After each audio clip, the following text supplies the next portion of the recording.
আজকের ভিডিওতে থাকছে শ্বশুরবাড়িতে কিভাবে রানী হয়ে থাকা যায় সেই বিষয় নিয়ে। আসসালামু আলাইকুম, সবাই কেমন আছেন? আশা করি সবাই খুব বেশি ভালো আছেন।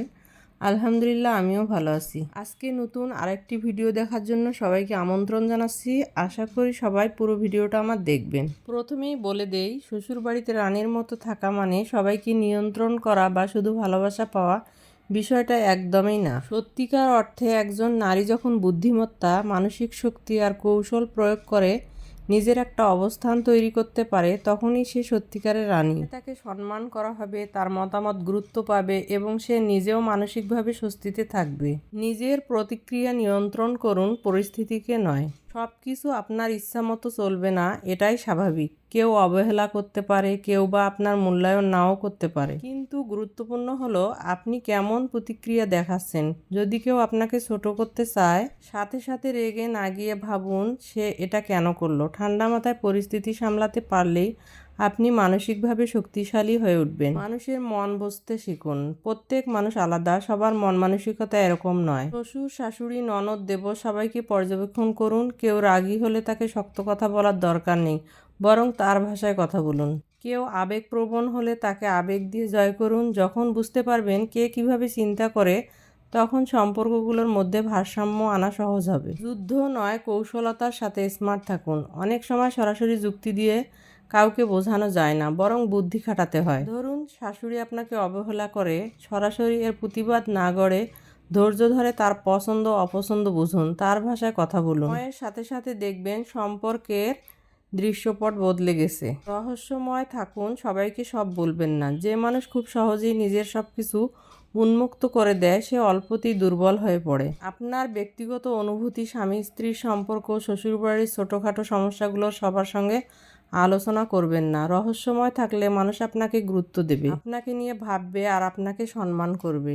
বেশি ভালোও না, বেশি খারাপও না, একটা ব্যালেন্স রাখুন। অতিরিক্ত ভালো হয়ে গেলে মানুষ আপনাকে ব্যবহার করবে, আবার বেশি কঠোর হলে সবাই দূরে সরে যাবে। তাই ব্যালেন্স বজায় রাখুন। প্রয়োজনীয় কাজে না বলুন, কিন্তু দরকার হলে সহায়তা করুন। স্বামীকে নিজের দিকে রাখুন, কিন্তু কৌশলে। অনেক নারী স্বামীকে শ্বশুরবাড়ির লোকদের বিরুদ্ধে সরাসরি দাঁড়াতে বলে, যা সম্পর্কে ক্ষতি করে। বরং স্বাভাবিকভাবে তাকে বোঝান, যেন সে বুঝতে পারে আপনি তার পাশে থাকলে সে মানসিকভাবে শান্ত থাকবে। পুরুষরা সাধারণত চাপিয়ে দেওয়া কথার চেয়ে কৌশলী ও বিনয়ী আচরণে বেশি প্রভাবিত হয়। নিজের গুরুত্ব তৈরি করুন, অর্থনৈতিক ও মানসিকভাবে স্বাবলম্বী হন। শুধু রান্নাবান্না বা সংসারের কাজ করলেই হবে না। যদি আপনার আলাদা পরিচয় থাকে, একটা দক্ষতা থাকে, তাহলে আপনাকে সবাই গুরুত্ব দেবে। অর্থনৈতিকভাবে স্বাধীন হলে সম্মান এমনিতেই বেড়ে যাবে। কৃতজ্ঞতা প্রকাশ করুন, কিন্তু চাটুকারিতা নয়। মানুষ চায় তাকে মূল্য দেওয়া হোক, তাই শ্বশুরবাড়ির কেউ যদি আপনাকে সাহায্য করে, আন্তরিকভাবে কৃতজ্ঞতা প্রকাশ করুন, কিন্তু চাটুকারিতা করবেন না। সত্যিকারের প্রশংসা করুন, যা তাদের মন থেকে আপনাকে ভালোবাসতে শেখাবে। আত্মবিশ্বাসী থাকুন, কিন্তু অহংকারী নয়। নিজেকে ছোট মনে করবেন না, আবার অহংকারীও মনে হবেন না। আত্মবিশ্বাসী নারীকে সবাই সম্মান করে, কিন্তু অহংকার করলে মানুষ দূরে সরে যায়। পরিবারের জন্য অপরিহার্য হয়ে উঠুন। নিজেকে এমনভাবে গড়ে তুলুন যেন আপনি শ্বশুরবাড়ির জন্য অপরিহার্য হয়ে যান। পরিবারের গুরুত্বপূর্ণ কাজে দায়িত্ব নিন। আপনি না থাকায় যখন আপনার অভাব অনুভব করবে, তখনই বুঝবেন আপনি সত্যিকারের রানী হয়ে গেছেন। সবশেষে একটা কথাই বলবো, শ্বশুরবাড়িতে রানীর মতো থাকতে হলে যুদ্ধ নয়, কৌশল দরকার। ধৈর্য ধরুন, কৌশলী হন, আত্মবিশ্বাসী রাখুন এবং সবার মনের জায়গা দখল করুন।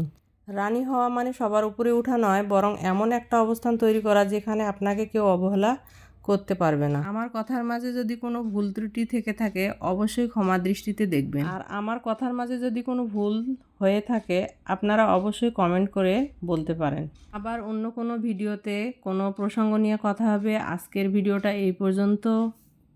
এই ভিডিওটা করেছি, আমার বাসার সামনে একটা নতুন রেস্টুরেন্ট হয়েছে, সেই রেস্টুরেন্টে গিয়ে ভিডিওটা করা।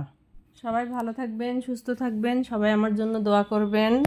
আমার ভিডিওটা যারা মূল্যবান, আপনাদের সময় নষ্ট করে দেখলেন এবং আমার কথাগুলো মনোযোগ দিয়ে শোনার জন্য আপনাদেরকে অসংখ্য ধন্যবাদ। সবাই ভালো থাকবেন, সুস্থ থাকবেন। আল্লাহ হাফিজ। আসসালামু আলাইকুম।